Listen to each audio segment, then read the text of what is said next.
Hello and welcome to Bass Basics lesson number 5. Mannybass here, your favorite bass teacher. Today we're going to learn about diminish and augmented chords. I'm going to teach you how to play them on the bass and a little bit about music theory to learn how we can apply these chords in music. So let's start off with the diminished chord. How do you play a diminished chord? Really simply, you need the first degree. In this case, I'm going to choose A as my first degree. Then instead of playing a perfect fifth, we're going to play a flat 5 or a diminished 5, fifth. Then we're going to play the octave, and then we're going to play a minor third. Okay, so now I don't normally recommend for you to play this chord using 4 strings because it sounds a little muddy. So instead, what we're going to do is we're going to play the flat 5, the octave, which is the same as the root or the number 1. So 5, octave or number 1, you can call it whichever one, and then the minor third. And to play it, I use my middle finger for the flat 5. I use my ring finger for the first degree, the root or the octave, whatever you want to call it. And then I use my index for the minor third. So it will look something like this. Okay? Now it doesn't matter where I land. If I keep the same form, it's going to be a diminished chord. Okay? Doesn't matter where I land. So how do you know which diminished chord you're playing? Well, you just have to look at what is your octave or what is your first degree. In this particular case, I'm playing a C. So, a B. So this will be a B diminished. All right. Okay, now what about an augmented chord? Well, to play an augmented chord, you need the first degree or the root. In this case, I'm also going to use A. Now, instead of playing a perfect fifth, we're going to play an augmented fifth, a fifth that has been sharped. So then I'm going to go with the octave, which is the same as the root. So the first is an A, so this is going to be an A as well. And then we're going to play a major third. Okay? So the same thing applies. We don't want to play all 4 strings because it might sound muddy. So instead we're going to just play the sharp 5 or augmented fifth, the root, the first or the 8th, whatever you want to call it, and then the major third. Okay, so same thing applies. It doesn't matter where you land on the fretboard. If you keep the same form, it's gonna be an augmented chord. So now, how do we apply these 2 chords? Well, before I show you, we need to talk a little bit about resolution in music.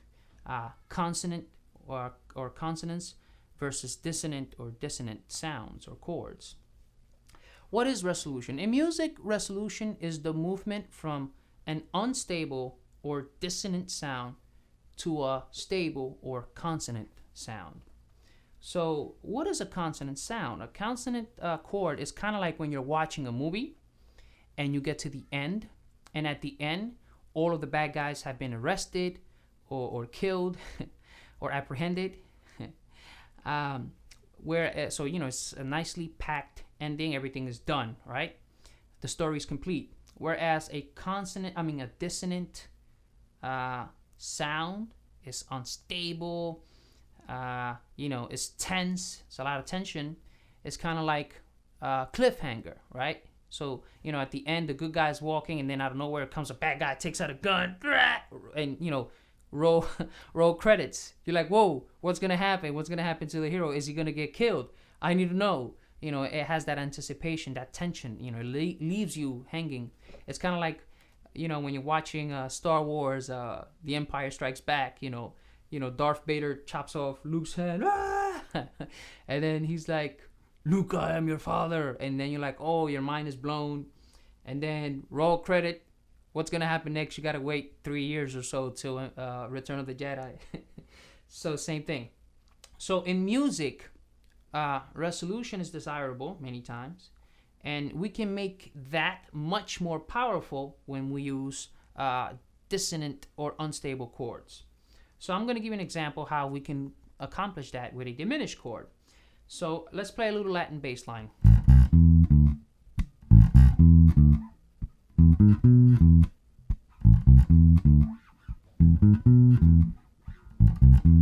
Okay, so what am I doing here? Well, I'm playing a A, that's minor, and then I'm playing an E, that's major. Both of those chords are stable chords. So there is resolution, right? But it's not interesting. You know, it's just nothing wrong with that, but we can make it much more kick-ass.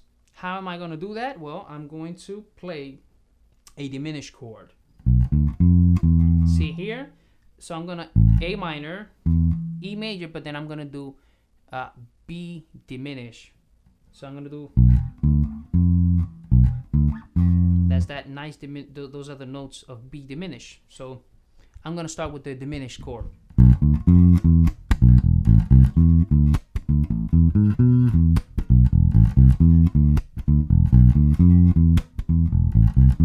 So you see that diminished chord serves as a bridge that makes the transition into the E much more interesting, right? It's much more interesting than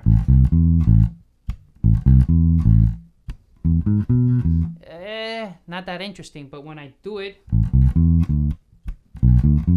oh, you know, it was a bit more interesting going into the E major. Okay, so now let's put it into practice. So I'm going to play A minor, D minor, and then G. And I'm not going to use any diminished notes or chords, all right? I'm just going to play it straight.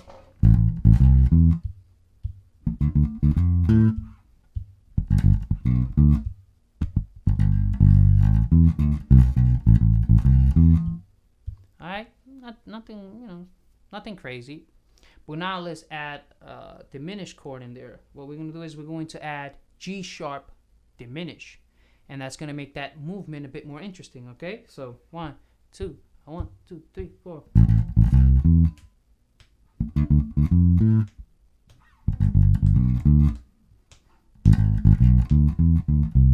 You saw that?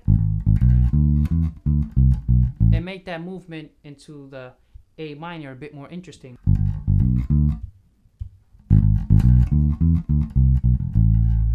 Okay, so now we're going to do the same thing, but with an augmented chord, okay? So for the people who know a bit more about music theory, sometimes you can use the augmented chord as a substitute for the 5. But anyways, let's get started. So what I'm going to do is I'm going to play A major, D major, and E major, okay? No augmented, just straight, all right?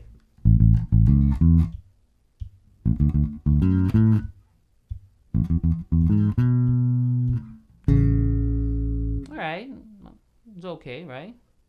But now, instead of, which can also be played up here, I'm gonna do that augmented. Okay, so let's see what that sounds like. 1, 2, 3, 4.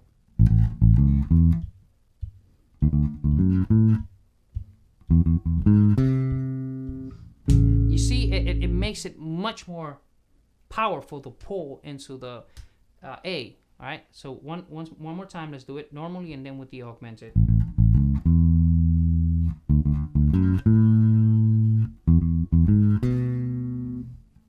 Okay, that was okay, but now let's do it with the augmented.